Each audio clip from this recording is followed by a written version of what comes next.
생생하게 상생하며 YTN 라디오 생생경제. 안녕하세요. YTN 라디오 생생경제 김혜민입니다. 어제 밤늦게 들려온 북미 정상회담 취소 소식으로 많은 분들이 잠 못 이루셨을 텐데요. 저 역시 그랬습니다. 정말 세상사 쉬운 게 하나 없구나. 다 된 것 같아도 다시 원점으로 돌아가는 건 참 쉽구나 싶었습니다. 또 협상이라는 게 간단한 게 아니구나라는 것도 다시 한번 실감했습니다. 최저임금 산입범위도 오늘 새벽 국회에서 의결됐는데요. 다 끝난 것은 아니죠. 이건 역시 국회, 노동계, 또 경영계 모두 입장이 달라서 진통이 계속될 것으로 보입니다. 제가 6살 난 아들에게 자주 해주는 말이 있는데요. 귀한 것을 얻기 위해서는 기다려야 한다고요. 그 말을 저에게 그리고 실망한 우리 모두에게 건네며 오늘 방송은 시작하고 싶습니다. 2018년 5월 25일 YTN 라디오 생생경제 지금 시작합니다.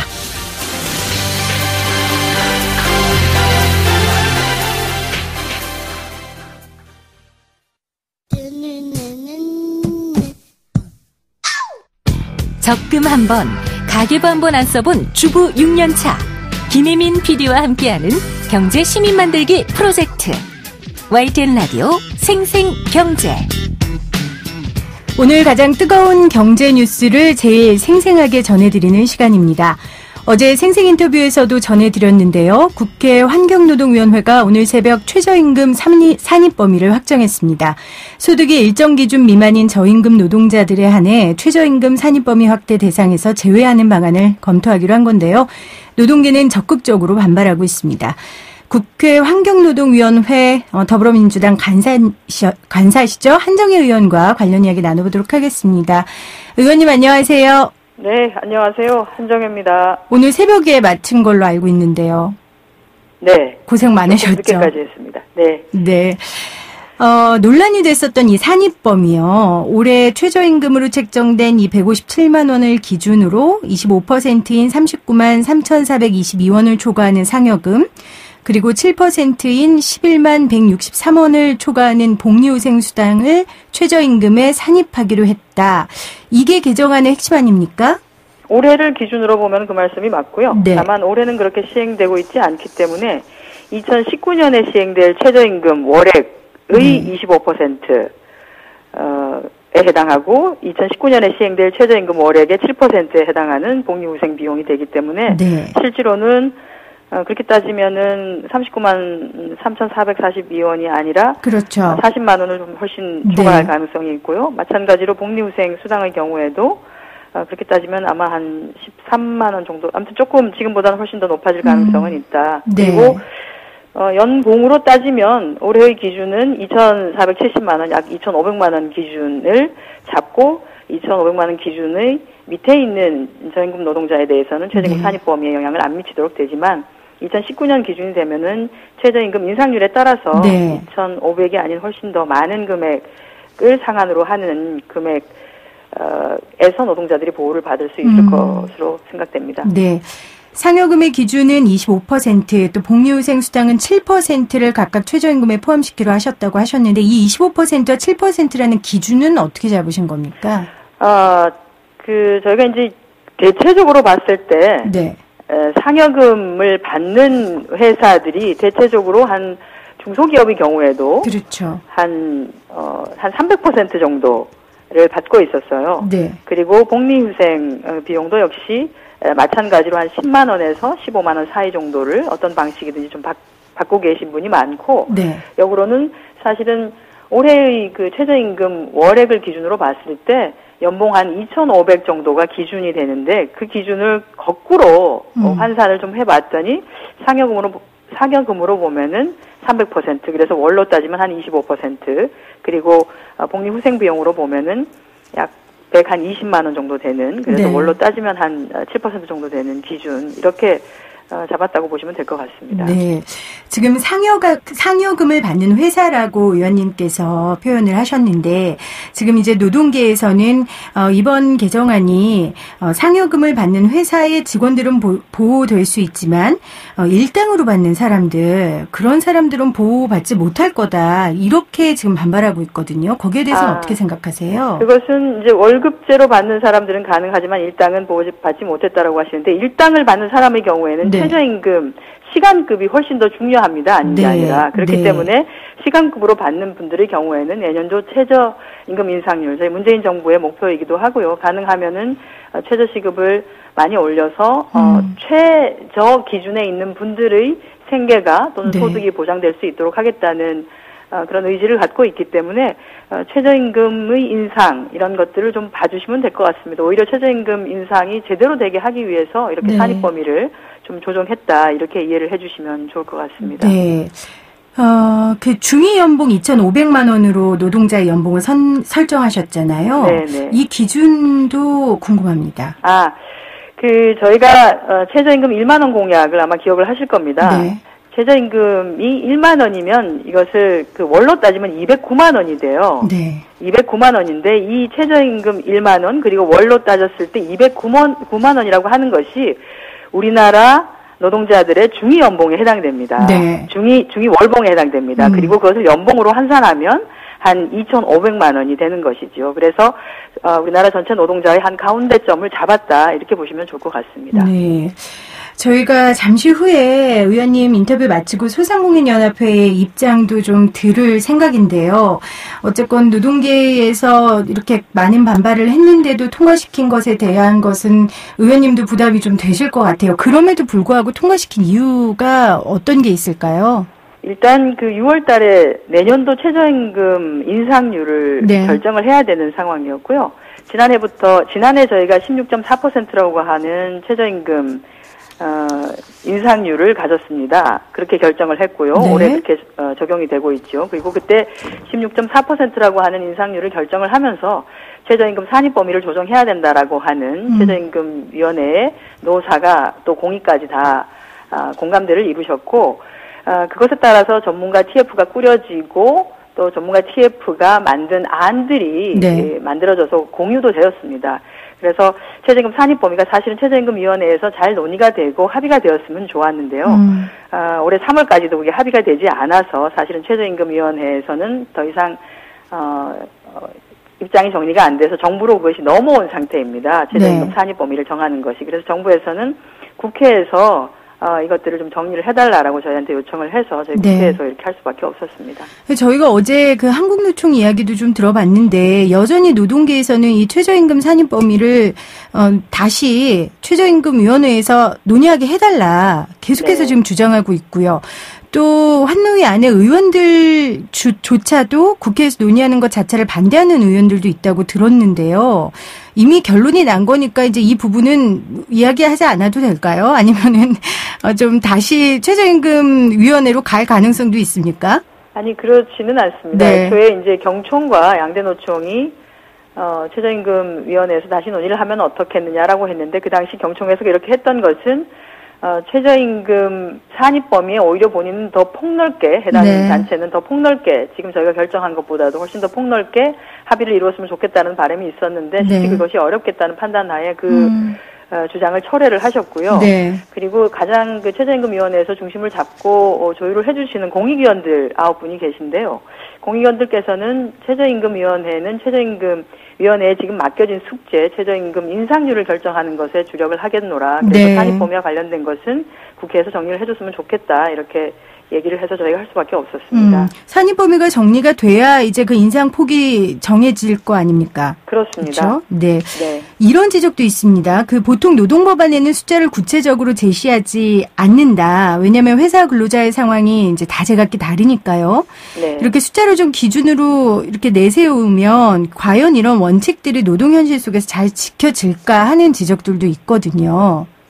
지금까지 저희가 이제 임금의 구조를 보면, 우리나라 현장의 임금 구조를 보면, 사실은 그간 기업주들이, 기본급을 좀 작게 하고 각종 수당, 네. 상여금을 가지고 네. 임금을 좀 조절을 해왔습니다. 기본급이 올라가면 기본급에 따라서 올라가는 여러 가지 수당들의 비율이 또 높아지니까요. 그렇게 하지 않기 위해서 그런 방식을 썼는데 그러다 보니까 우리도 잘 모르는 이상한 이름을 가진 수당들이 각종 수당들이 만들어지기도 했었습니다. 네. 그리고 전반적으로 이게 우리 사회가 조금 복잡해지면서 임금 체계를 좀 단순화해야 된다라고 하는 것에 대해서는 공감대가 있었기 때문에 이렇게 숫자를 구체적으로 제시한 경우가 많지 않습니다. 그러나 이번에 이렇게 숫자를 제시함으로 인해서 임금 구조를 좀 단순화하는 것에도 훨씬 네. 더 빠른 속도감 있게 추진할 수 있는 여지가 있다.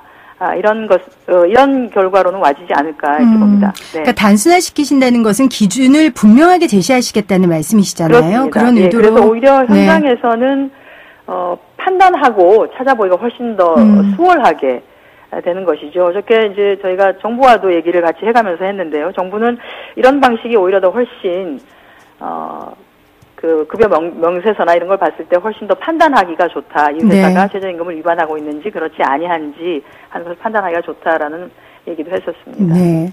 최저임금이 문재인 정부의 중점 과제였고요. 또 최저임금을 이제 높이려는 인상하려는 이유는 결국은 저소득층 노동자들의 소득 수준을 높여서 경제 활성화로 이어가겠다는 거 아니었겠습니까? 그런데 이제 노동계에서는 이렇게 되면 최저임금을 높이려는 원래 본래 목적을 달성할 수 없다. 이렇게 지적하고 계신 분들도 계시거든요. 그건 아마 저희가 어제 바로 합의가 되었고요. 네. 오늘 그 결과에 대해서 자세히 조금 모르시고 그냥 아마 상여금과 복리후생비를 다 포함하기로 했다. 이런 네. 오해가 있으셔서 그런 것 같습니다. 그런데 지금 말씀드린 것처럼 어찌 보면 중위소득에 해당되는 한 2,500만 원, 올해의 기준으로 보면 2,500만 원이겠죠. 또는 내년으로 보면 좀 더 많겠지만 해당되는 연봉의 아래에 있는 실질적인 저소득 노동자들의 경우에는 네. 그 해당 소득을 오히려 보호해주는 산입 범위에 전혀 해당되지 않도록 했기 때문에 보호해주는 효과가 있어서 오히려 저희가 보기에는 저소득층 노동자들을 훨씬 더 두텁게 보호할 네. 수 있는 장치가 되었다 이렇게 보고 있습니다. 조금 지켜봐 주시면 좋을 것 같습니다. 네. 그러니까 최저임금 상승에 가장 큰 혜택을 받을 수 있는 사람들을 오히려 보호하는 실질적인 방안이다. 이렇게 그렇습니다. 말씀을 해주셨습니다. 그러면 지금 오는 28일로 알려져 있는데 국회 본회의에서 이 법안을 통과시킬 계획이신 거죠? 저희는 상임위는 일단 오늘 새벽에 통과가 돼서 네. 법사위로 지금 넘어가 있는 상황이고요. 네. 법사위에서 논의를 잘 진행을 해주시면 아마 28일 있는 본회의에 상정될 수 있지 않을까 그렇게 보고 있습니다. 근데 민주총에서는 지금 총파업하겠다 지금 이렇게 나오는데 어떻게 노동계를 좀 만나셔서 이야기를 좀 나누셔야 될 것 같은데 의원님. 예, 민주노총에서도 저희 아마 법안 내용을 네. 이렇게 보셨을 거예요. 보셔서 실제로는 내용적으로 보면 저소득층 노동자들을 조금 보호하기 위한 장치가 되었다라고 하는 것에는 일정 부분 네. 완벽하게 동의는 하기 어려우시겠지만 공감을 해주실 거라고 보고요. 다만 그 외에 지금 현재 이제 상여금이나 복리후생비 등으로 해서 이제 고임금 노동자임에도 불구하고 네. 기본급 자체가 최저임금으로 설정되어 있는 경우에 이제 이렇게 되면 향후에는 최저임금 인상률이 아무리 높게 책정된다 하더라도 그 혜택이 인상률이 바로 그런 분들에게도 가는 것이 아니라 상여금 이제 많은 퍼센테이지를 차지하고 있는 상여금이라든지 복리후생비의 일부가 산입 범위로 들어가는 바람에 오히려 최저임금 인상률의 혜택을 완벽하게 누릴 수 없는 네. 결과는 있으시겠죠. 그런 것에 대한 조금 서운함 같은 게 있을 거라고 봐지고요. 또 하나는 이렇게 산입 범위를 넓히는 과정에 있어서 저희가 법조인들의 전문가들의 의견에 따르면 총액을 유지한 상태에서 매달 금액을 쪼개서 이렇게 주는 것에 대해서는 불이익 변경에 해당되지 않는다라고 하는 것을 이번에 법조문에 좀 담았는데요. 네. 그것에 대해서도 노동조합이 실질적으로 임금 체계나 이런 것에 대해서는 단협을 통해서 정리를 해야 되는데 취업규칙 변경을 할 수 있는 여지를 좀 이렇게 열어놓은 것에 대한 서운함 이런 네. 몇 가지들이 좀 같이 지금 있는 것 같습니다. 저희가 가능하면 앞으로도 좀 만나서 네. 내용을 좀 소상하게 설명도 드리고요. 또 앞으로 우리가 해야 할 일이 많기 때문에 예, 시작이죠. 정말로 아닌 게 아니라 저희가 노동존중 사회를 만들어 가기 위해서 네. 실질적으로 최저임금을 제대로 보장하기 위해서 저소득층 노동자들의 소득을 높이기 위한 그 길을 가기 위해서도 이런 방식을 한 번쯤은 해야 됐다라고 하는 것에 대해서 이해를 구하고 네. 또 양해를 구해야 될 것 같습니다. 의원님 굉장히 바쁘신데 오늘 인터뷰 응해주신 이유가 아마 이런 내용들을 좀 정확히 알리고 오해도 좀 줄이고 함께 같이 나아갈 수 있는 방안을 강구하고자 이렇게 인터뷰 응해주신 걸로 제가 알고 있습니다. 오늘 인터뷰 감사하고요. 앞으로도 계속 애써주시기를 부탁드립니다. 고맙습니다. 네, 감사합니다. 지금까지 국회 환경노동위원회 더불어민주당 간사 한정혜 의원이었습니다.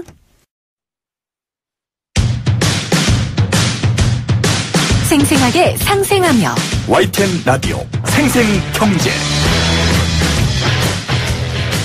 오늘 생생 인터뷰 최저임금 산입 범위에 대한 논의 진행하고 있는데요. 방금 국회 환노위 한정혜 여당 간사를 통해서 국회 입장 들으셨고요.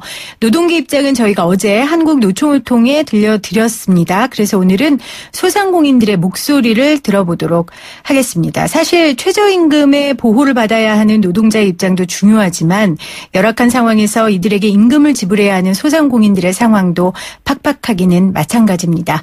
소상공인연합회 이근재 부회장 전화 연결돼 있습니다. 부회장님 안녕하세요. 네, 안녕하세요. 이근재입니다. 예. 네, 제가 앞서 개정안의 핵심 내용 말씀드렸는데 한 번 더 청취자분들을 위해 말씀드릴게요. 올해 네. 최저임금으로 책정된 이 157만 원을 기준으로 25%인 39만 3,442원을 초과하는 상여금, 그리고 7%인 11만 163원을 초과하는 복리후생수당을 최저임금에 산입하기로 했다. 이게 개정안의 핵심인데요. 소상공인연합회 네. 어떻게 평가하세요? 그러니까 우리는 5인 이하 사업장이라든가 자영업자라든가 우리 영세 자영업자들은 네. 이 상여금과 이 복리후생비, 특히나 그 우리 단기 근로자들을 많이 쓰잖아요. 네. 시간제 고용도 하고, 그럼 파출부도 좀 하고, 그래서 그런 분들을 하기 때문에 어떤 상여금, 교통비, 숙박비, 뭐 식비 이런 거는 우리하고는 그렇게 많이 관련이 없거든요. 그래서 네. 우리가 좀 그 산입 범위가 미미하지 않은가 그렇게 생각합니다. 그러니까 소상공인 연합회에 계시는 이제 경영하시는 분들은 연봉 형태의 임금을 지급하기보다는 일당 형태의 임금을 많이 지급하시죠. 예, 예. 이제 그런 의미에서 이 환노위의 개정안이 소상공인 연합회에는 의미가 없다 이런 뜻인가요? 그런 의미가 없는 게 아니고 의미는 있지만은 네. 그게 그 골고루 우리가 민주사회에서 골고루 서로 간에 욕구 충족이 돼야 되는데 네. 한쪽에 너무 치우치지 않았냐. 그러니까 현재 그 산입 범위가 어저께 된 거는 한 60% 정도만 됐고 그다음에 5인 이하 사업장에다가 영세 자영업자라든가 우리같이 자영업자 그 밑에 한 2명, 3명, 네. 3명, 4명 쓰는 우리 그 자영업자들한테는 혜택이 전혀 없다고 볼 수 있고요. 현재 그 최저임금이 오르면은 유료 직업 소개서, 직업안정법에 의해서 만들어진 유료 직업 소개서에서 네. 주휴수당을 포함해서 거기에 산입해갖고 하루 일당을 책정을 합니다. 네. 그럼 우리는 그걸 갖다가 그런 분들을 책정이 딱 되면 그 금액에 의해서 그분들을 일당을 써야지 그 이하로 쓸 수가 없는 상황이 되거든요. 그래서 현재 그렇게 형성된 상황에서 뭐 산입 범위가 지금 현재 뭐 상여금 복리후생비 얘기 말씀하시는데 그거는 노조가 있고 어떤 네. 틀이 있고 회사가 된 데는 네. 이제 통용이 되지만 우리 같이 개인 사업자들은 그 통용이 안 되고 있습니다. 네. 중간 소개업체에게 그 정해진 금액으로 일당 노동자를 쓰는 우리 소상공인의 입장을 말씀해 주셨고요. 네. 그렇다면 소상공인 연합회에서는 좀 어떤 점이 아쉬우세요? 이런 부분들이 조금 됐으면 좋겠다. 이런 구체적인 것들이 있으세요? 아까 우리 한정혜 국회의원님께서 말씀하신 최저임금을 네. 최저임금으로 받고 있는 소상공인 밑에 있는 사람들을 보호하기 위해서 만들었다고 하는데 만약에 그 최저임금이 오르고 아까 말한 대로 주휴수당 같은 어떤 산입 범위가 없어지게 된다면은 네. 우리는 최저임금만 또 오르면은 우리만 사각지대에 놓여갖고 또 우리만 이 경기가 더 힘든데 네. 또 인건비로 더 힘들어지는 거 아닙니까? 그렇게 되면은 내가 3명 뒀는데 2명으로 한 사람을 그만두게 하고 2사람으로 또 쓸 수밖에 없고 네. 그렇게 되면은 700만 자영업자 소상공인 밑에 있는 사람들이 앞으로 이익게 되면 실업률이 더 많아지고 또 경기 악화가 되고 실업이 많으면 경기가 안 좋다는 거 아닙니까? 네. 그러면 우리 밑에서 살고 있는 진짜 소시민 소상공인들이 또 거기에 같이 일하시고 있는 근로자분들이 더 어렵고 힘들어진다고 생각합니다. 네. 사각지대라고 표현을 해주셨습니다. 이 최저임금의 뭐 목적, 의, 부정하는 사람은 없죠. 하지만 말씀하신 것처럼 민주주의 국가에서 모두가 다 의견들이 반영돼야 되고 함께 잘 사는 사회를 만들어야 되니까 소상공인 연합회 입장도 정부가 잘 들어줘야 하는 것도 몫이라고 저 역시 생각을 합니다. 조금 더 저희가 이 관련된 내용을 좀 여쭤보면요. 한정혜 의원 인터뷰 앞서 들으셨죠? 예. 그 환노위가 중간 순위에 해당하는 노동자의 연봉, 그 중위 연봉이라고 하는데 이걸 2,500만 원으로 설정한 배경에 대한 이야기 좀 받아들이실 수 있는 설명이었나요? 그러니까 그게 그 통계 자료로 나올 수 있겠죠. 근데 그렇죠. 거기에 노조가 성립이 돼 있고 네. 어떤 그 직업군이 우리 소상공인들하고는 월등하게 차이 나는 사람들에 한해서 그 연봉이 측정됐다고 생각을 해요. 네. 그러니까 최저임금 받는 사람, 우리 같이 저 사회 제일 말단 기초단위 이런 데도 통계조사를 한 다음에, 예? 그 다음에 이런 이 중위 연봉에 대한 어떤 평가가 나와야 되는데, 이 좀 금액에 대해서는 이제 아까 좀 미비하지 않냐, 실태 조사가. 네. 그래서 이는 좀 인정하기가 좀 어렵지 않냐, 그렇게 생각하고 있습니다. 통계로는 나올 수 있는 수치지만 현실적으로 소상공인 연합회에서는 받아들일 수 없다. 그러니까 현실적으로는 안 와닿는다. 이런 말씀이셨습니다. 결국 소상공인 연합회에서 가장 부담스러우신 건 이 최저임금 폭일 텐데요. 아까 한정혜 의원의 말은 결국 최저임금 10,000원 현실화를 이루기 위한 과정이고 진통이니 좀 이 노동자 입장에서 이해해 달라라는 이해를 구하셨어요. 하지만 말씀하신 대로 소상공인 입장에서는 최저임금 10,000원 현실화가 생존의 문제이기도 하시잖아요. 네. 그 부분에 대한 우리가 현재 저도 24년째 그 종로 세운상가에서 식당을 하고 있는데 95년도부터 2006년도까지 장사가 그렇게 잘 됐습니다. 그다음부터 2006년도 장기 불황이 들어와서 여차까지 장기 불황이고 그다음 작년도 최저임금이 16.5% 올라서 현재 근로자들을 제가 한 2명이나 시간제를 안 쓰고 있습니다. 현재도. 네. 그러면 현재 우리는 먹고 살아야 되고 생존이기 때문에 이 가게를 놓을 수가 없지 않습니까? 그럼요. 우리 소상공인 자영업자들은. 네. 근데 그 경기 부양 없는 최저임금 그 인상과 근로시간 단축과 또 앞으로의 10,000원, 시간당 10,000원을 공약하고 있는 대통령의 어떤 그 공약상 이런 걸 지키기 위해서 나라의 경기 흐름은 자꾸 안 좋아지고 있는데 거기에 또 어떤 틀을 갖다 계속 맞춰간다는 그 자체가 현실 경제 진단을 하지 않고 나라를 운영하고 있다는 게 거기에 참 마음이 안타깝고 우리가 몸이 아프면은 한의원도 가고 내과도 가고 또 거기다가 또 약국도 가고 진짜 몸이 안 좋으면 종합병원도 가지 않습니까? 네. 그러면 경제 진단 없는 최저임금 인상은 진짜 현실에 맞지 않는 어떤 이 정치적인 논리라고 생각을 합니다. 네. 그래서 경제 진단을 먼저 하고 우리나라의 흐름이 어떻게 돌아가는가 알아야 된다고 생각하고 우리나라 제일 무서웠던 그 시기인 그 IMF를 저도 소상공인으로 겪었지만은 그때 우리 소상공인들은 IMF를 갖다 그래도 슬기롭게 잘 지나갔는데 그 IMF도 더 힘든 시기를 우린 겪고 있다고 생각합니다. 네.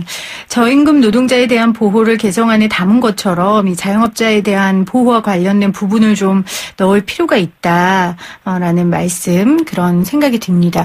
마지막으로요, 어떻게 정부에게 소상공인의 입장을 지금 전할 예정이신지, 지금 노동계에서는 절대 받아들일 수 없고 총파업하겠다라고까지 나오거든요. 소상공인 연합회에서는 의결된 상황이 있습니까? 아직은 없지만 이제 우리가 각 정당의 정책 의장을 좀 방문해서 만나서 우리 입장을 얘기하고 우리의 입장이 고수가 안 된다면은 한 번 더 우리가 장애 투쟁이라도 하든가 어떤 좀 강력한 무슨 조치를 취해야지. 올해도 만약에 최저임금을 오르게 되면은 아까 산입범위가 우리 주유상 같은 거 안 들어가고 올라간다면은 우리 자영업자들 아마 올해 한 4, 50만 개 망한다고 생각합니다. 네. 오늘 인터뷰 감사하고요. 계속해서 예. 입장 결정되시면 또 저희와 함께 인터뷰 나누도록 하겠습니다. 고맙습니다. 예, 감사합니다. 예. 지금까지 소상공인연합회 이근재 부회장이었습니다.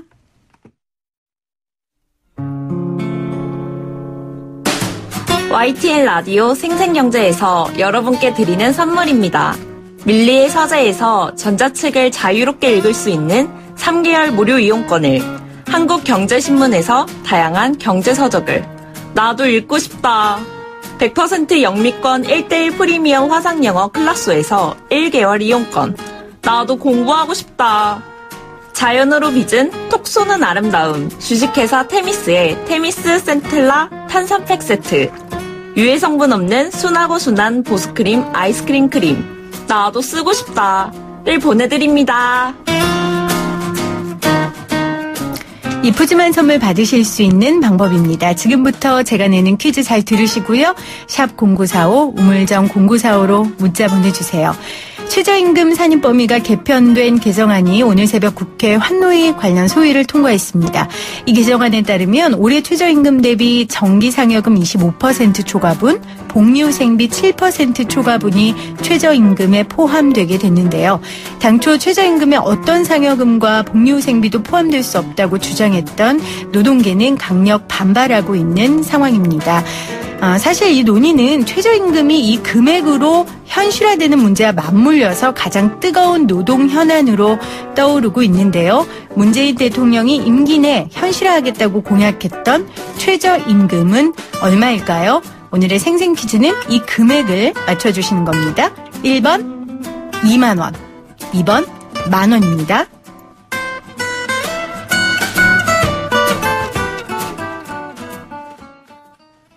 생생하게 상생하며 YTN 라디오 생생경제는 방송통신위원회의 방송통신발전 기금을 지원받고 있고요. 포스코와 함께합니다. 저는 2부에 다시 올게요.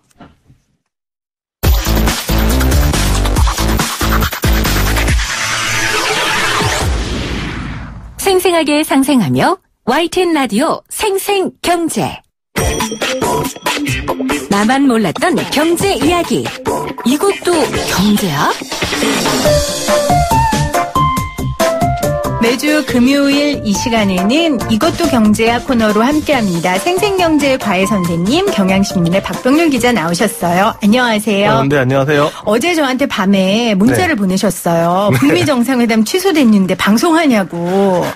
꼭 방송을 안 오고 싶으시다는 말씀으로 들렸어요. 진심이 어떤 거였나요? 아유, 그런 갑자기 엄청난 큰일이 생겨가지고. 네. 사실 저희도 어제 저녁에 밤에 윤전기 세우고 난리가 났거든요. 아니, 그래서 저도 궁금한 게요. 그 조간신문들은 어떻게 해요? 메인 그거를? 그렇게 밤 11시, 12시에 속보가 터지면? 한 11시 정도 되면 한참 이제 인쇄기가 돌아가고 있거든요. 네. 막 신문을 막 찍고 있는데 갑자기 사건이 터지면 야, 일단 인쇄기 세워.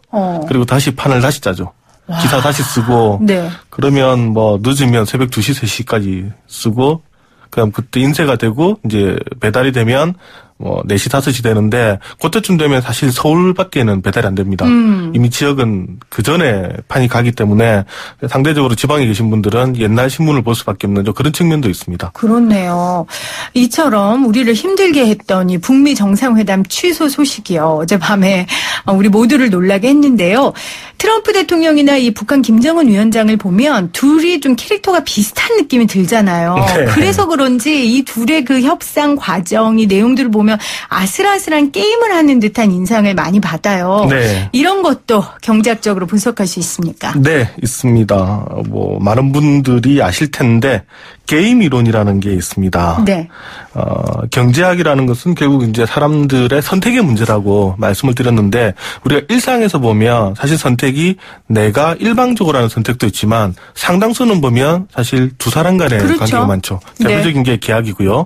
방금 방송하셨던 최저임금 같은 경우도 사람마다 입장이 다르죠. 여기 바로 게임입니다. 이 중에서 어떤 것을 내가 선택을 할 것이냐. 네. 요 정도면 내가 받아들이고 요거면 난 안 하겠다. 파토를 놓겠다. 요걸 바로 연구하는 게 그 게임 이론이라고 합니다. 네, 그러니까 밀당이잖아요. 그렇죠. 상대가 있어서 밀고 당기는 거. 네. 그러니까 최대한 상대방의 행동의 의도를 파악하고 나의 이익을 극대화하기 위해서 이제 의도와 작전을 가지고 행동하는 건데. 맞습니다. 이걸 또 수학적으로 분석한 이론이 있다고요. 네, 이게 원래 그게 바로 게임 이론이에요. 네, 맞습니다. 그걸 이제 정립시킨 게 이제 게임 이론인데 마치 우리가 게임을 하듯이 한다 해가지고 만든 이론인데 원래는 한 90년 전인 1928년에 그 폰 노이만이라는 사람이 수학 논문지에서 수학적으로 풀이해가지고 만들었습니다. 그랬다가 이게 그전에는 그럴 수도 있겠다고 만 거였는데, 크게 이제 부각이 된 게 바로 2차 세계대전 때. 네. 2차 세계대전은 적이 있고 내가 있으니까. 그렇죠. 내가 이런 작전을 펴면 쟤는 이렇게 나올 것이다. 분석을 하기 시작하는 거죠. 그래서 이제 미국의 이제 한 물리학자가 이 잠수함 전투에 실제로 적용을 해서 성공을 했습니다. 요 말은 무슨 말이냐면, 우리가 이렇게 하면 쟤네들이 저렇게 움직일 것이다. 네. 그걸 예측을 할 수 있었다는 거죠. 수학적으로 계산을 해서. 네. 근데 그게 딱 맞아 떨어졌습니다. 그리고 이제 그 뒤에 그 존 내시 박사가 내시의 균형이라는 것을 만들면서 아주 유명해지는데 그 예전에 그 뷰티풀 마인드라는 영화가 있었거든요. 기억합니다. 네. 러셀 크로우가 주연했던 영화인데 아주 천재 수학자임에도 불구하고 이 정신 착란을 겪는 그런 모습인데 이 내시의 균형은 가장 쉽게 설명을 드리면 우리가 게임에서 여러 가지 상황이 있잖아요. 근데 이럴 수도 있고 저럴 수도 있는데 이것을 만약에 수백 번, 수만 번 하게 되면 결국은 그 선택을 하게 되더라. 네, 여러 가지가 있지만 네. 결국은 이 선택 저 선택 많이 하지만 한 100만 번쯤 하면 그 중에 한 60만, 70만 번은 요런 선택을 가더라. 네. 네. 그게 이제 가장 어떻게 보면 이런 게임을 해서 정답이 나온 것.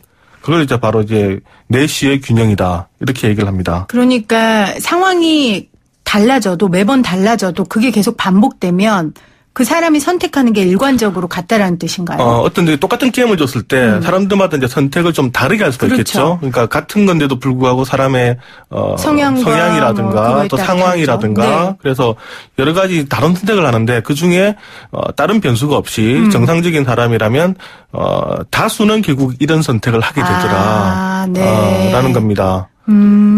가장 쉽게 말씀드리면 내가 너에게 돈을 줄게. 네. 너 받을래? 받지 않을래? 절반만 받을래? 이렇게 얘기를 했는데 요걸 한 10명, 100명, 1000명, 10,000명 이렇게 했더니 나중에 봤더니 한 60% 정도는 그 돈 중에 절반을 선택을 하더라. 네. 예, 나머지 한 20%는 안 받고 10%는 받고 이럴 수 있지만 그럼 이럴 때는 절반만 받더라가 바로 내시의 균형이 됩니다. 네. 그렇다면은 이 트럼프하고 김정은의 상황과 어울리는 그 게임 이론이 있습니까? 두 사람에게 가장 맞는 것, 바로 떠오르는 게 치킨 게임부터 떠오르네요. 치킨 게임 많이 들어봤어요. 네. 일명 이제 겁장이 게임이라고 하는데. 네. 1950년대 미국에서 나온 얘기입니다. 당시에 이제 미국 젊은이들이 자동차를 타고 서로 충돌하는 그런 대결을 많이 벌였습니다. 근데 충돌하게 되면 둘 다 죽죠. 양쪽에서 맞보고 달려오다가 네. 한쪽이 먼저 틀게 되면 이제 겁쟁이다. 그래서 이제 치킨이다. 그래서 이제 치킨 게임 이런 이제 영화가 붙었는데 요거 예전에 영화 이유 없는 반항에 보면 제임스 딘이 친구랑 네. 대결을 벌이는 장면이 나오죠. 여기 이제 1950년대 이후에 미국과 소련이 이제 극심한 군비 경쟁을 일으키는데 네. 당시에 양쪽이 막 서로 이렇게 군비를 확장시킵니다. 그때 당시에 이게 일종의 치킨 게임 아니냐. 한쪽이 우리가 이제 양보를 하자, 대화를 하자 이러면 진 거다. 이런 얘기가 나오면서 사실 좀 정치 외교 쪽에서 이 용어들이 쓰이기 시작하면서 아주 많이 이제 알려졌습니다. 정말 그 냉혹한 정치 세계에서 숱하게 일어나는 게 치킨 게임이겠네요. 네, 너 죽기 아니면 쉽게 말하면 죽기 아니면 살기거든요. 네. 내가 여기서 양보하는 순간 저는 이제 자존심도 상하고 이제 바보가 되니까 절대 나 양보 못해 이런 네. 건데 사실 이게 보면 경제계에도 많이 일어나죠. 대표적인 게 2000년대 후반에 있었던 반도체 산업의 치킨 게임이 있는데 지금 보면 우리 지금 반도체 산업에 삼성전자와 SK 하이닉스가 되게 잘 나가죠. 네. 이 이유가 있습니다. 2000년대 후반에 미국의 엘피다도 일본의 엘피다도 있었고 되게 많은 또 대만의 업체도 있었고 반도체 산업이 많았었는데 업체들이 당시에 삼성전자랑 하이닉스랑 치킨 게임을 벌였습니다. 네. 이 말은 무슨 말이냐면 가격을 계속 다운시켰습니다. 누가 가장 싸게 파냐. 그러니까 자존심이 걸려가지고 우리는 더 싸게 팔 수 있어. 우리는 더 싸게 팔 수 있어. 막 싸우다가 결국 그 게임에서 삼성과 우리 SK 하이닉스가 이깁니다. 이게 효율성도 높았고 네. 우리는 대량 생산을 하면서 낮은 가격에 만들 수 있는 능력을 갖추고 있어가지고 결국 가격 경쟁을 하다가 삼성과 SK 하이닉스는 살아남았고요. 일본 LPD 같은 데는 결국 계속 가격을 다운하다가 우리 이제 뭘 하겠어 손들면서 그때 사실 되게 많이 정리가 됐는데 그때 이후에 우리 지금 반도체 산업이 사실상 세계를 장악하고 있습니다. 네. 근데 도박이네요. 그렇죠. 죽기 아니면 살기인 거죠. 와, 그럼 치킨 게임에서 승리하려면 어떻게 해요? 그냥 죽기 아니면 살기로 그냥 덤벼요? 이게 사실 이제 상당히 이제 심리적인 게임이죠. 네. 저놈이 먼저 손을 들까? 내가 먼저 손을 들까? 어떻게 보면 일종의 담력 싸움인데, 이 치킨 게임에서 승리할 수 있는 요건, 이렇게 설명을 합니다. 네. 만약에 양쪽이 충돌을 하게 되는 상황이면, 아예 내 손을 먼저 운전대에 묶어버린다. 그러니까 상대방이 볼 때 나는 절대 못 돌려. 네. 그러면 선택 너한테 줄게. 네가 피하든지 박든지 결정을 해라. 이러면 상대방이 아무래도 좀, 이제 두려워하게 된다는 거죠. 그래서 그게 정말 극단적인, 이게 치킨 게임의 마지막 그런, 그 전략이다. 이렇게 얘기를 하는데, 일종의 이제 벼랑 끝 전술, 이거죠. 예.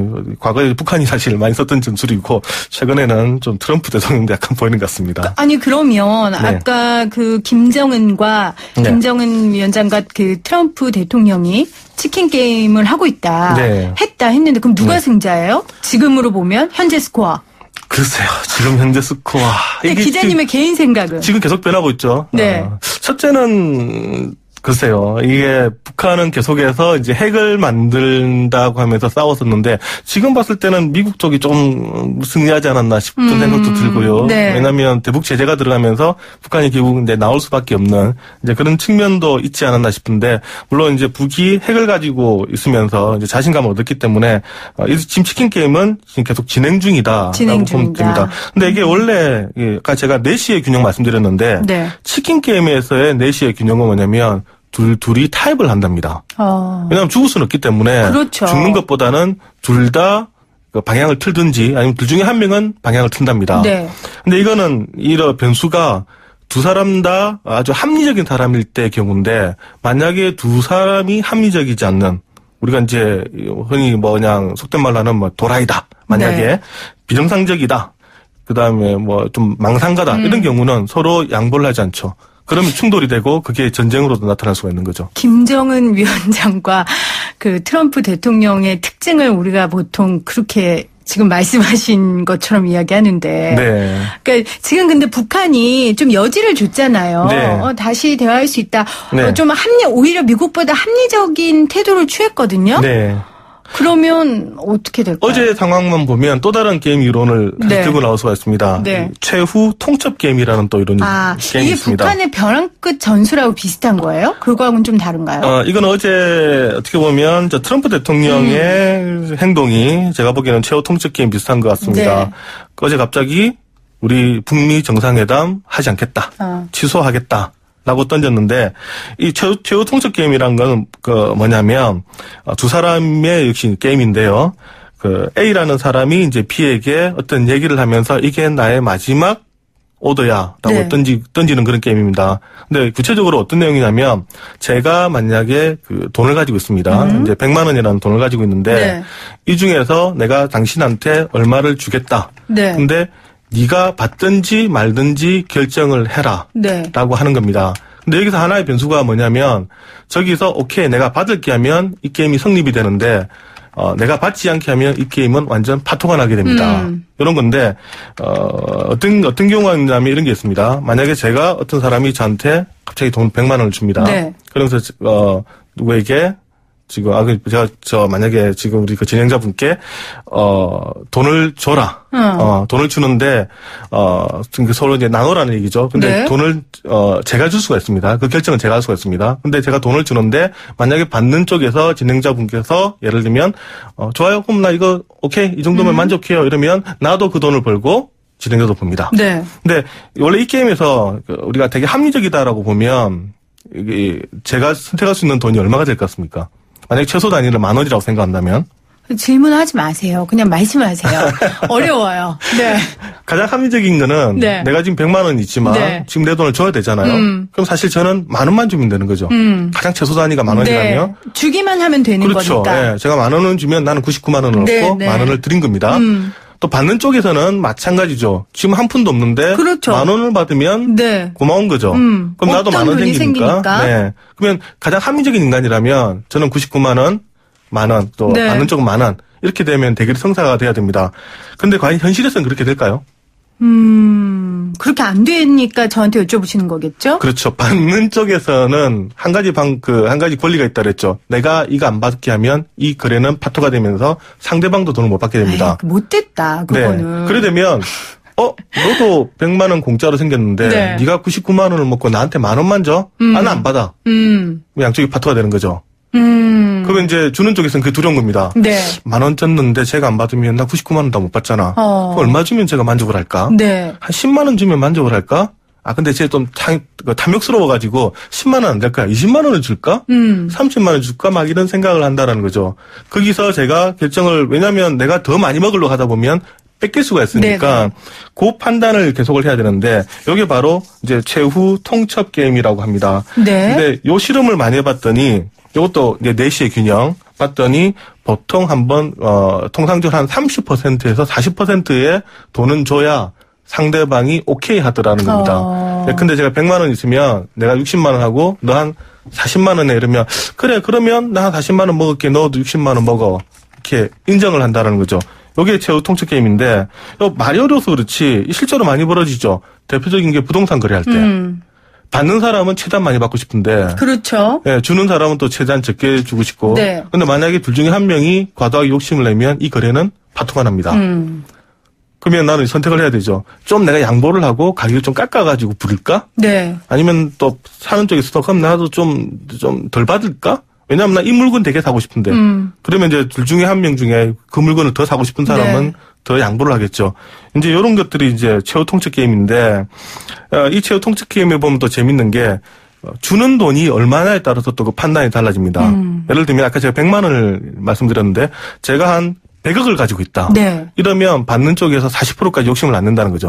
절대적인 금액은 크니까요. 네. 10%만 줘도 난 오케이. 왜냐하면 제가 100억 가지고 있으면 네. 제가 90억 받고 받는 쪽에 너 10억 줄게 하면 10억도 땡큐야 되는 거죠. 네. 네. 그래서 이게 주는 규모에 따라서 또 달라진다는 겁니다. 네. 아니 관련 얘기 들으니까 저희가 앞에 생생 인터뷰에 최저임금 이야기 많이 했잖아요. 네.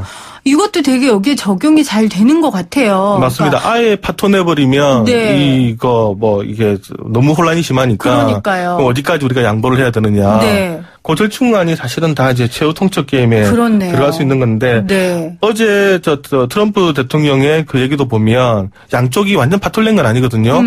연기를 하지만 그래 대신 북한 니네들이 언제든지 전화하고 싶으면 전화해. 네. 우리 기다릴게 라고 여지를 둔 겁니다. 오늘 또 북한도 나온 성명을 보니까 서로 깬 거 아니죠. 네. 그동안 노력은 우리는 잘 알고 있어. 그러니까 지금 양쪽이 서로 깨기가 싫은 거죠. 그러지 마 이런 네. 거죠. 그렇게까지 하지 마 네. 이렇게 말한 거죠. 그러니까 그게 맞아요. 전형적인 바로 최후 통첩 게임입니다. 그렇네요. 어디까지 내 자존심을 네. 좀 숙일까? 양보를 해가지고 대화를 할까? 지금 네. 게임을 하고 있다고 보시면 됩니다. 그렇네요. 7974님이 손학규 대표의 오락가락 선택은 어떤 경제적 판단에 의한 걸까요? 이렇게 문자로 주셨어요. 오늘은 시간이 없으니까 네. 요걸로 오늘 공부하지 말고 이걸로 하면 될 것 같은데. 아니 그런 거 있잖아요. 손학규 대표가 중요한 결정만 내리면 네. 정말 그 결정을 감추는 아주 많은 것들이 나온다라는 게 있는데 그런 건 뭐 어떤 법칙이 있습니까? 우스갯소리로 그런 얘기 들었죠. 손 대표가 무슨 결정을 할 때마다 이상한 일이 벌어진다. 네. 안 좋은 일이 벌어진다. 이건데, 네. 요거 머피의 법칙이라는 게 있습니다. 그건 저도 알아요. 네. 하는 일마다 자꾸 꼬이는 거. 안 좋은 일이 벌어지는 거. 네. 나 때문이 아닌데, 네. 희한하게 이상한 일이 벌어져서, 내 일이 자꾸 안 되는 거. 그걸 이제 머피의 법칙이라고 부르고요. 요도 반대 법칙이 있습니다. 셀리 법칙이라고 네네. 하는 것마다 잘 되는 거. 네. 이건 과거에 해리가 셀리를 만났을 때 나왔던. 거기에서 나왔던. 그래요. 네. 머피의 법칙의 저주를 끊기 위해서인지 몰라도 손학규 대표가 오늘 다시 오전에 결정을 뒤집었죠. 안 나오시겠다고. 네. 네. 오늘 또 무슨 일 터질까 좀 걱정되네요. 네. 오늘 함께 해주셔서 고맙습니다. 기자님. 네. 감사합니다. 네, 오늘도 정답 많은 분들이 보내주셨어요. 8663님 만원, 노사 양측 간의 원만하게 협의해서 경제의 미체 파장도 생각하고 근로자의 소득도 향상될 수 있는 좋은 방안 찾아야 될 것 같습니다. 9212님 만원, 최저임금 올라 너무 좋았는데 갑질하는 사장의 뜬금없는 광고 사직 통보. 에휴, 이래서 실업이 늘어나나 싶은 오후입니다. 이렇게 보내주셨어요. 8185님 만원 너무하고 일자리도 없어질걸요. 4836님 만원, 제발 빨리 이렇게 되길 기원합니다. 내수 진작을 위해 보내주셨습니다. 오늘도 프로그램 해주신 여러분 감사드리고요. 주말 잘 보내시고 저는 월요일날 여러분들 만나러 다시 오겠습니다. 이 프로그램은 방송통신위원회의 방송통신발전기금을 지원받았고요. 또 포스코와 함께합니다.